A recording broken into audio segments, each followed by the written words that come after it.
Eric Sammer, co-founder and CTO of Rokana. Welcome. Thank you very much. Yeah, we're at the end of our day.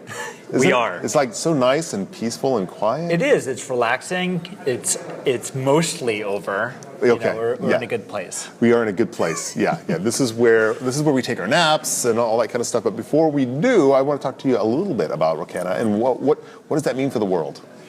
It's an interesting question. It's a big question. I think for us, prior to starting Rokana, I was at Cloudera for a number of years. We saw what people were doing with the technology, the open source ecosystem around Hadoop. So Hadoop, Kafka, HBase, like all these different components. And the vast majority of those use cases were centered around collecting, processing, and analyzing machine data. So HTTP, clickstream information, what people are doing on websites, network performance data, network security data, all the sort of stuff that's generated out of machines in the data center or in the cloud, and sort of trying to take it in, analyze it, and sort of either provide better service out to their customers based on what they learned there, or being able to try and upsell products and recommender systems, and, product recommendations and things like that. So Rokana was really built out of the idea of taking what people were very commonly using this platform for, platform being Hadoop and that ecosystem, and distilling it into a shrink-wrapped application that really moved the needle in a way that made a lot of sense to the same kind of people. So shrink-wrapped, and so you're saying you're taking these open source pieces and you're putting them together in a way that is most efficient, most secure. Yeah, and in a lot of ways, immediately useful out of the box. Okay, right. great. So, turnkey solution. Right, turnkey, beyond having to hire an army and train an army of people on this sort of newfangled distributed systems, super complex stuff. Having to hire machine learning engineers and experts and stuff like that. So really being able to do something meaningful out of it. That's good. Yeah, and so basically you've got so many enterprises and medium large businesses. They're wanting to get in on the big data game and quickly. And, and that's where you guys come. I think so. I think that there's a lot of hype around it, right? And I don't know if it's the engineer in me, but I'm always looking for the meat, the real stuff behind it. Yeah. So this whole sort of big data is going to save the day.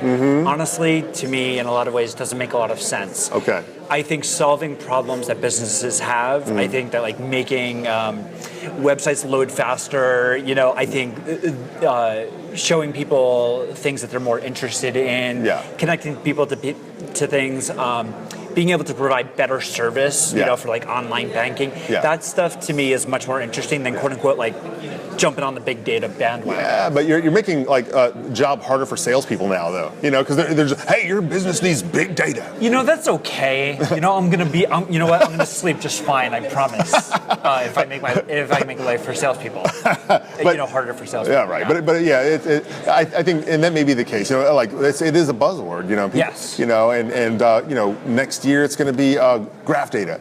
Yes. It's right. There's always something, right? It's platform as a service. It's big data. It's streaming analytics. It's machine learning. Cloud. Right. Cloud. Perfect example. These things are all tools to do something with. They are not the ends. They are the means. And I think that people kind of lose sight of that along the way. That's my diatribe. No, I think you're right. People get caught up in the hype. If you're lucky, Apple won't put an I in front of any of these things, or else no one will take you seriously at that point. That's how you know it's ready for the consumers. That's right. Then you put an I in front of it. iGraph. Yeah, exactly. iGraph is the next thing.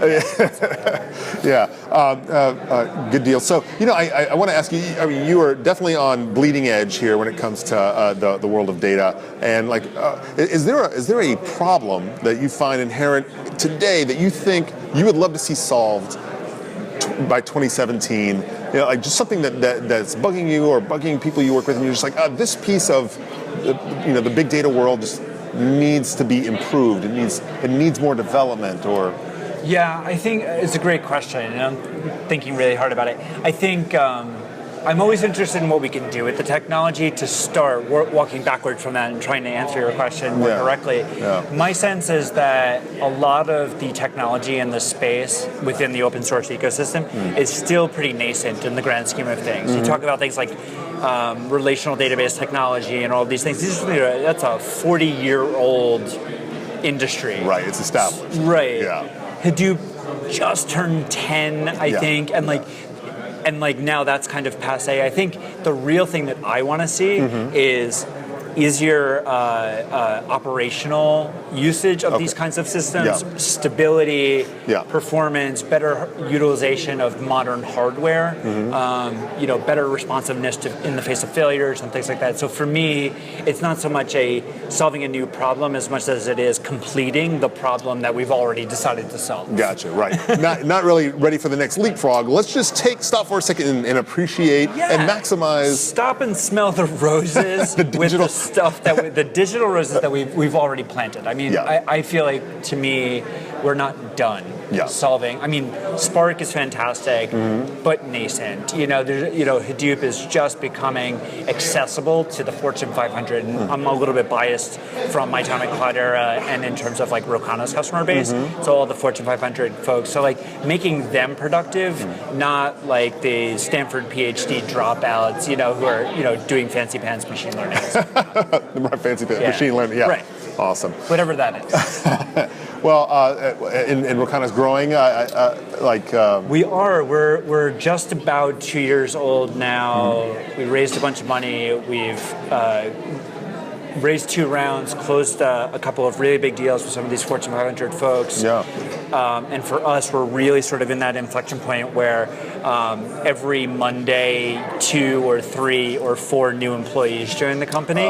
So you start to see that growth curve. It's super exciting. We're about 50 folks today, fully distributed across North America, Canada, and the U.S. specifically. I guess. And where are you headquartered?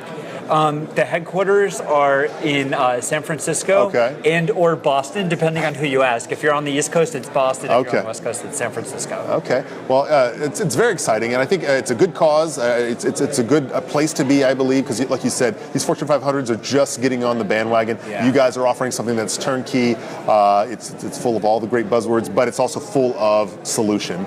I like to think so, and I think our customers have given us that feedback. They've seen that value in a relatively short amount of time, which is always exciting to see them solve a problem that they haven't been able to solve before, or run their business better. I mean, that's exciting. I know it sounds kind of lame, but that's actually interesting to me. And if viewers want to find out more about Rokana, what you have to offer, is it just Rokana.com? Yeah, Rokana.com, and there's lots of good information there about sort of who we are, what we do, and the problems that we're solving. It's pretty exciting. Awesome. Eric Sammer, thank you so much for spending some time. Thank you. Yeah, and even though it's the end of the day, hopefully you'll go out and enjoy a beverage. I appreciate that. Yeah, and then we'll see you tomorrow at Graph Day. Absolutely. Awesome. Thank you so much. Yeah, thank you.